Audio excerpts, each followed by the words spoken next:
सद्गुरु श्री मेहर चैतन्य जी महाराज जी जय। ओम एकदा सुखमासीनं सुप्रसन्नं गुरुतमं प्रणम्य शिरसा भक्त्या नमृष्टं प्रश्नमुत्तमम्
सत्यं शिवं सुन्दरं दिव्यरूपं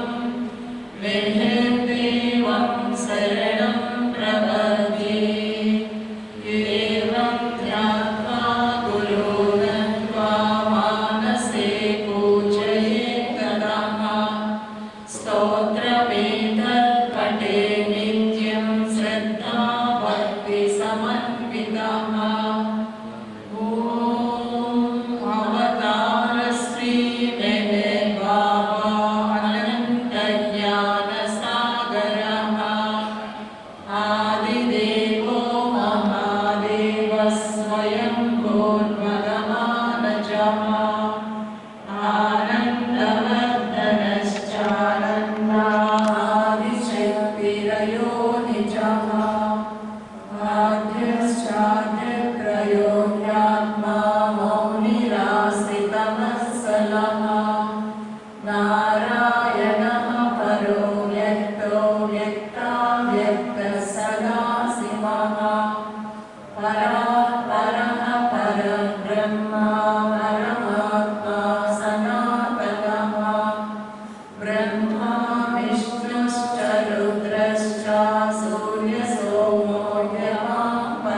नारायण गुरु प्रीता उपासनि समाश्रिताः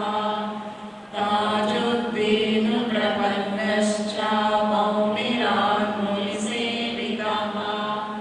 विश्वहेतुर्विश्वकृतः सर्वोत्कृष्टः सदां प्रियः अध्यात्मविद्या विद्यात्मा विशुद्धात्मा विमोचनः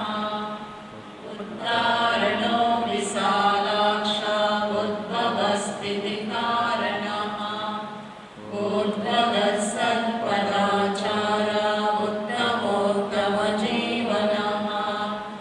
नरो नारायणो विष्णुर्नागेशो निगमाश्रयः नादबिन्दुकलागीतो नामरूपविवर्जितः नामपारायणप्रीतो नादब्रह्मणेश्वरः सहस्रनामा सर्वेशः सर्वलोकमहेश्वरः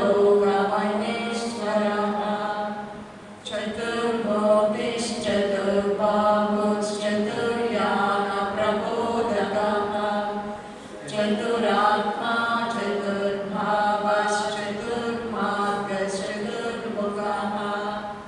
त्रयम्बकाश्रमवासी च व्याघ्रारण्यगुहाश्रयः दिव्यजीवनसम्पन्नो नव्यजीवनसंयुतः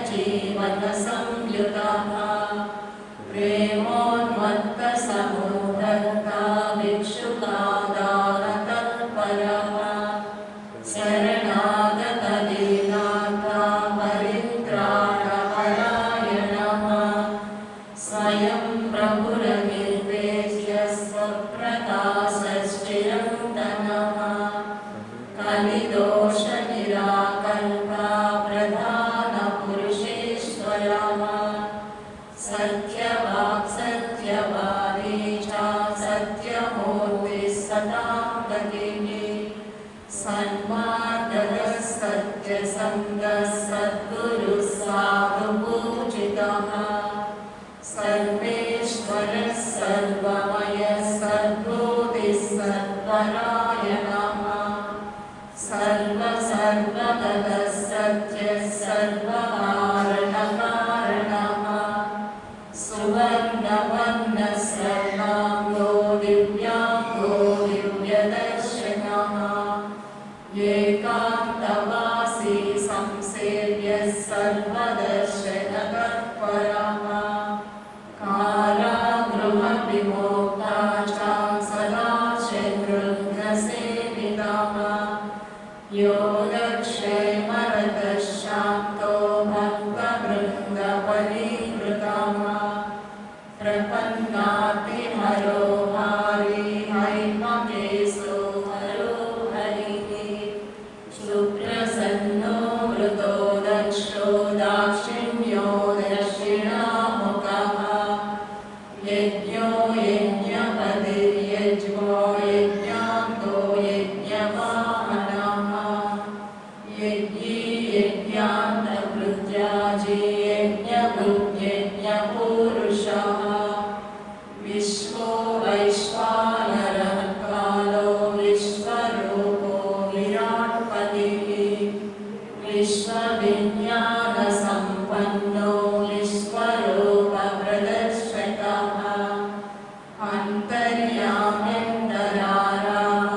स्थितिलयात्मकः सन्निवासः सहस्रांशुः सर्वदः सर्वगोचरः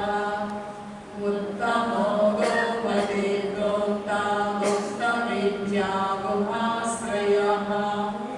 भक्तिगम्यो ज्ञानगम्यो मोक्षगम्यो जगद्गुरुः वसुप्रदो वासुदेवो वाचस्पतिरुदारदेः विद्याराजो ज्ञानराजो ज्ञानसिन्धुरकण्डलीः अलङ्करिष्ठुरचलो रोचिष्ठुर्विश्वरस्रवाः आधारः सकलाधारो निराधारो निरामयः युगरूपो युगाध्यक्षो युगकृत्युगभासकः युगप्रवर्तको युगो त्रियुगो त्रिदशेश्वरः भूतिर्विभूतिसम्भूतिर्भूतात्मा भूतभावनः भूर्भुवस्वः सप्तलोकः सप्तास्वः सप्तभूमिकः गायत्री वल्लभो भर्गो वरेण्यः सविता रविः पञ्चाक्षरः पञ्चकृत्यः पञ्चब्रह्मा संस्थितः अनित्ये सर्वपुः श्रीमानवाङ्मानसगोचरः अनिरुद्धो प्रतिद्वन्द्वा आत्मवानात्मगोचरः अभिरामसुकर्मण्यः सुशरण्यः सुलक्षणः सुमुखः सुप्रसन्नश्च सुपर्णस्तु सुदर्शनः कवीना वृषभो ब्रह्मण्यो ब्रह्मणस्पतिः ज्येष्ठराजो निधिपतिर्गणेशो गुरुनायकः सर्वसद्गुरुसंसेव्यः सर्वलक्षणलक्षितः सर्वमङ्गलमाङ्गल्यः सर्वसम्पत्समन्वितः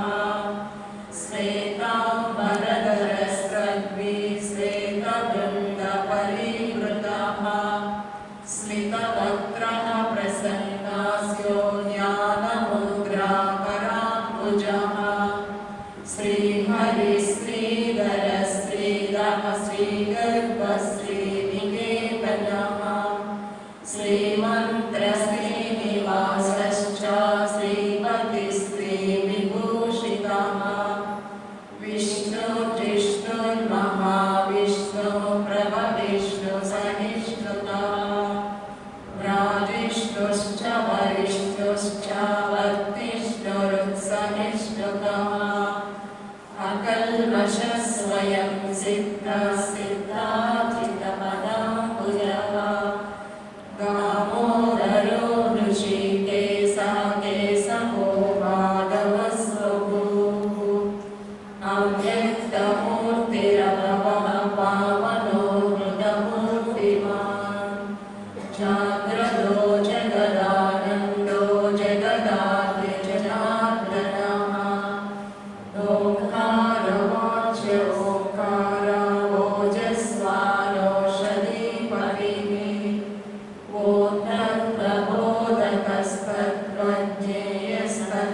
ओद्धप्रबोधकस्तत्त्वज्ञेयस्तत्त्वनिरूपकः निष्कलो निर्मलो नित्यो नित्यानित्यो निराश्रयः निर्द्वन्द्वो नित्यसत्त्वस्थो निराभासो निरन्तकः निःश्रेयसो निरातङ्को निरवर्ज्यो निराकुलः निर्वैरो निरहङ्कारो निर्गम्भो निरसूयकः संसारवैद्य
सज्जनाश्रयः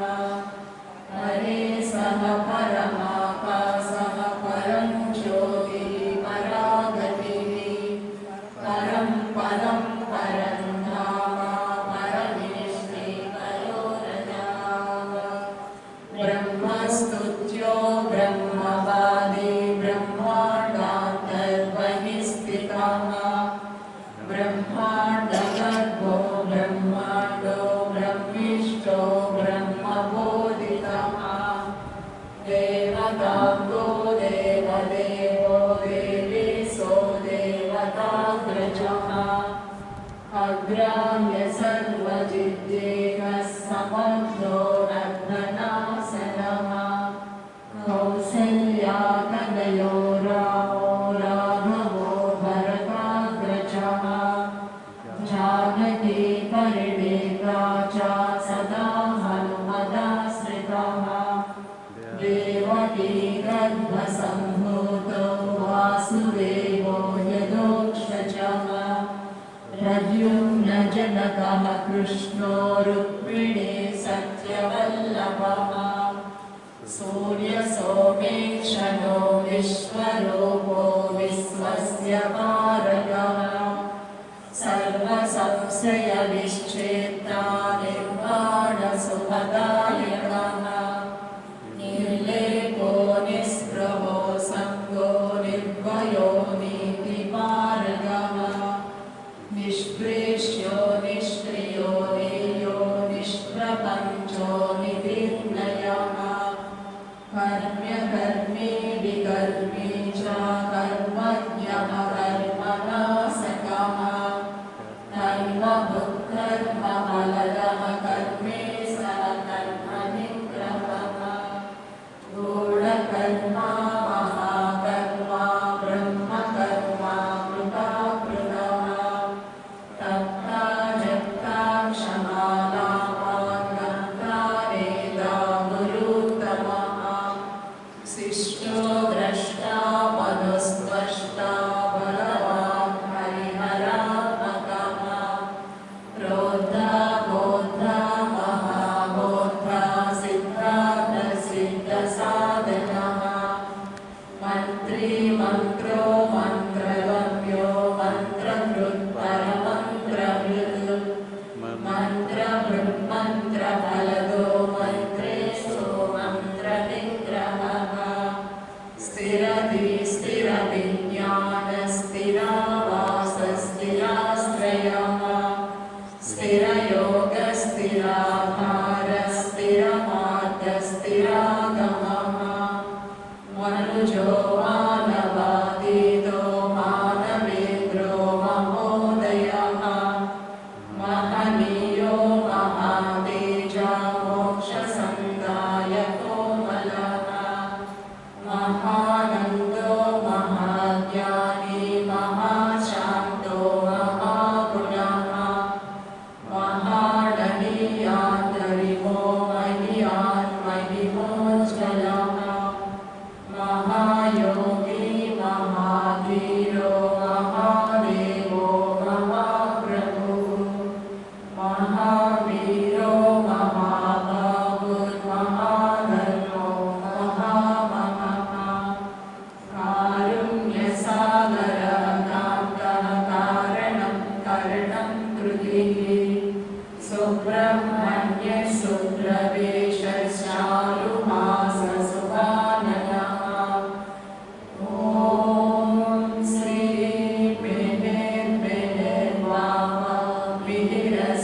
मिहिरस्मिहिरान्तकः लोकबन्धु लोकनाथः सहस्रांशुर्महाजुभिः अमृतांसोऽमृतवर्पमेयात्मा महातपाः सुप्रसादः प्रसन्नात्मा गुरुप्रासादसंस्थितः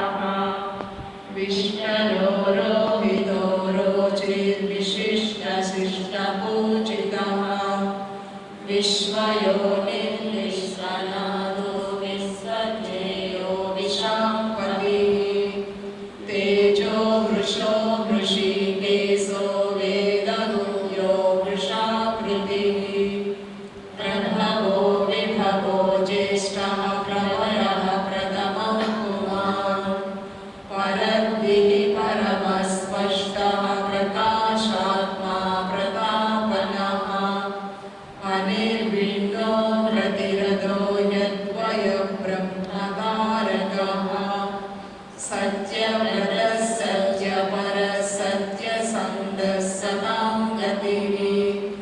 सत्यवाक् सत्यसङ्कल्पः स्वतन्त्रः सत्यजीवनः अन्तश्चरो ह्यन्तरात्मा प्रत्यगात्मा चिदात्मकः रोचनो रोचमानश्चारोगग्नो रुजनासकः वर्चस्वी दानशीलश्च तेजस्वी तेजसाम्पतिः हिरण्मयस्तत्पुरुषो हिरण्यार्चि हिरण्यकः कर्ता कर्ता विकर्ता च स्तुतिस्तोता स्तवप्रियः सर्वप्रदुष्टः सर्वेष्टो हर्षशोकार्चनाकुलः भक्तप्रियो मुक्तिदाता शक्तिदशक्तिवर्धनः प्रेमदासः प्रेमवस्यः प्रेमिकाभीष्टदायकः आयुप्रदो महायुष्मान् विश्वस्वाभ्यो दुरन्तरः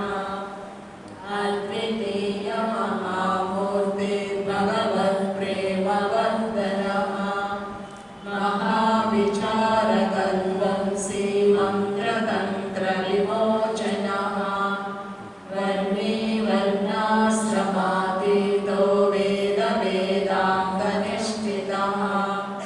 श्रीदत्तसद्गुरो नादो गायत्री मन्त्रभावितः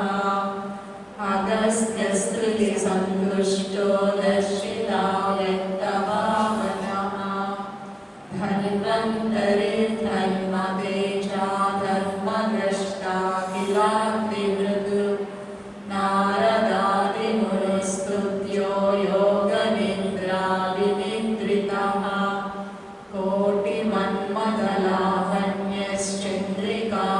कोटिमन्मथलावण्यश्चन्द्रिकास्मितपूरितः पुण्डरीकेक्षणस्वच्छः पूर्णचन्द्रनिभाननः जगत्कुटुम्बी जनितारक्षकः सर्वपोषकः आहुराहुर्मजाये जद्विश्वतेजस्वरूपवान् मायापतिर्महामायो मायातीतो यमायकः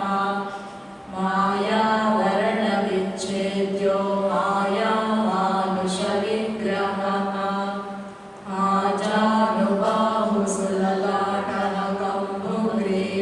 आजानुबाहुसुललाटनकम्बुग्रीवसुभाननः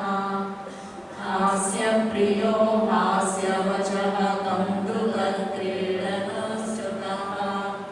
सर्वोन्नतः सर्वभयः समानादिकवर्जितः उपवासी समाधिस्थः सहवासप्रियः सखा सत्यप्रियः सत्यदेवः स्वस्तिदस्त्वस्ति भावनः गोदा यशोदा सम्भाव्यो गोभूसुरसुरक्षकः आत्माधारो धराधारो धर्मज्योतिविवर्धयः चिन्तासो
वेदव्यसनापहः अनन्तमन्त्रकोटीशब्दब्रह्मैकपावनः समस्तपादकध्वंसी सिद्धमन्त्रादिकामयः रम्यमायो विश्वविश्वो रमणो रमणप्रियः समस्तदेवतामूर्तिः सर्वदैवतपूजितः वैकुण्ठोऽनन्तमान्यात्मा श्रीमानोचितशासनः व्यापी व्याप्यः कृपाकर्ता कृतज्ञः सज्जनावनः सकलावरणो वेदः सर्वदेवसुरार्चितः स्वर्गत्वविश्चेदि स्वात्मसाम्राज्यदायकः ज्ञानसिन्धुर्दया सिन्धु क्षमा सिन्धुर्जगत्पिता जगन्निधि सुगमो ब्रह्मानन्दऋतं बृहत् ज्योतिर्मयो निराकारः साकारः सगुणस्वभूः वरशीलो वरगुणः सुकुमारः सुबोधयः ब्रह्मचारी सदाचारी धर्मचारी नराधरः अकायोऽध्यात्मकायश्च सर्वव्यापी सदा गतिः समात्मा संवितः साध्यः सारज्ञः सर्वदर्शनः नित्यस्वस्थाश्रयः सर्वभद्रग्राही शुभैकधृत् अमृत्युरमृतोद्धाता गुरोर्गुरुतमोऽद्वयः विभुर्विस्मरितो व्यक्तो निःश्रीकीर्तिः स्वयं कृतिः कोटिसूर्यप्रतीकाशो वायुकोटिमहाबलः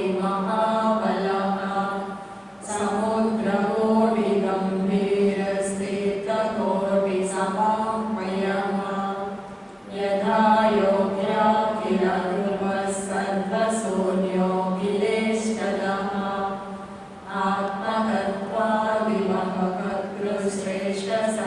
आत्मतत्त्वादिमहकर्तृश्रेष्ठसत्यप्रवर्तकः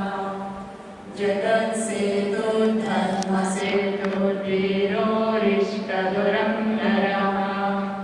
ब्रह्मबोधः परानन्दो यज्ञात्मस्वस्वरूपवान् कविर्जगद्रुवद्रष्टा धृतलौकिकविग्रहः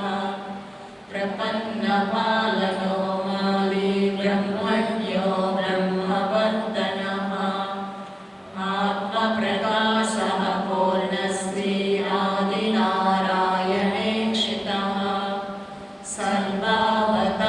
सर्वावताराधिष्ठाता महीमङ्गलदायकः स्वभावशुद्धसन्मित्रः सच्चिदानन्दलक्षणः पञ्चब्रह्मसमुत्पत्तिर्विश्वेशो विमलोदयः सदा नवः सदा भद्रः सदा शान्तः सजोज्झितः सदा प्रियः सदा पूज्यः सदा बोधः सदा गुरुः पीयूषः सर्वरोगज्ञः सर्वदुर्गः सौम्यकृत् समस्तदेवकवचं सर्वदेव शिरोमणिः व्याघ्राजिनासनासीनः सर्वदेव नमस्कृतः पूजापूजकपूज्यश्च पूर्णमोदिपुरातनः नराकृतिः पूर्णब्रह्मा नारायणपरायणः महीपीठमहाध्यक्षो महाराजो महागुरुः अनन्तवक्त्रो अनन्ताङ्गो अनन्तरूपो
सर्वायुधधरशारङ्गी शङ्की चक्री जनम्रगी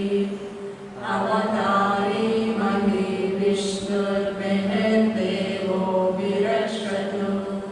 श्रीमेहर्देवो विरक्षत्वो नमः इति श्रीमन्मेहर्बाबा नाम सहस्रमुत्तमम् कीर्तनीयमिदं स्तोत्रं नित्यं भक्तिसमन्वितः श्रीचैतन्यगुरु प्रोक्तं मेहर्नाम सहस्रकम् सर्वापराधशमनं परं भक्तिविवर्धनम् अक्षयब्रह्मलोकादि सर्वार्थस्यैकसाधनं समस्तसुखदं सत्यं परं निर्वाणदायकम्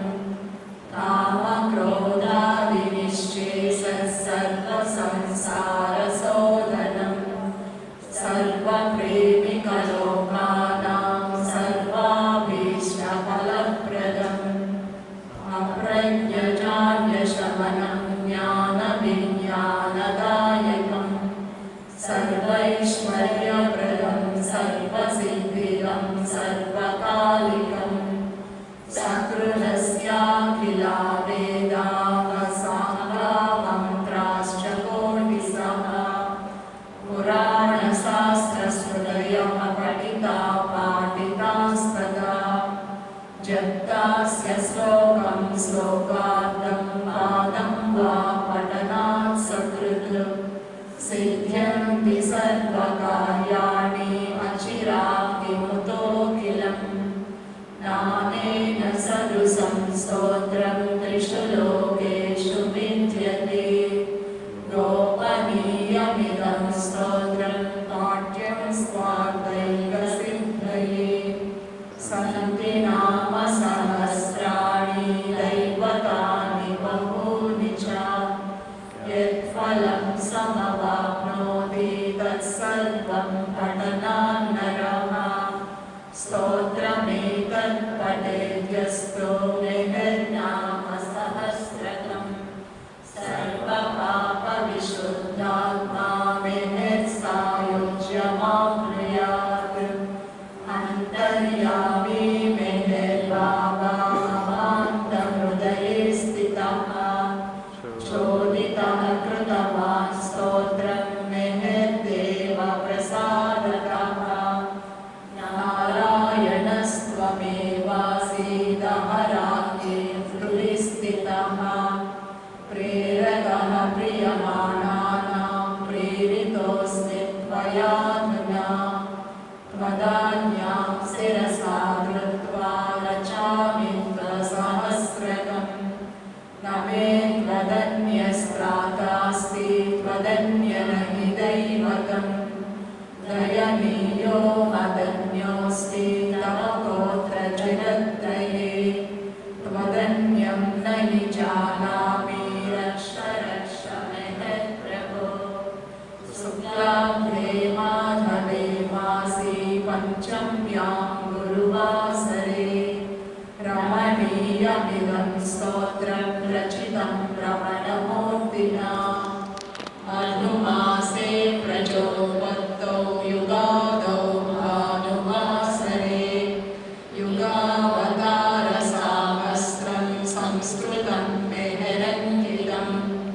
यदक्षरपदभ्रष्टं मात्राहीनं तु यद्भवेत्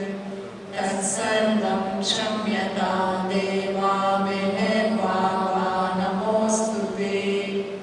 इति श्रीब्राह्मे भगवद्वचनामृते अवतार दिव्यवैभवखण्डे श्रीमेहर्बाबा दिव्यसहस्रनाम स्तोत्रप्रवचनं नाम सहस्रतमोऽध्यायः। ॐ तत्सत् श्रीमेहर्बाबार्पणमस्तु। अवतार मेहर्बाबा की जय।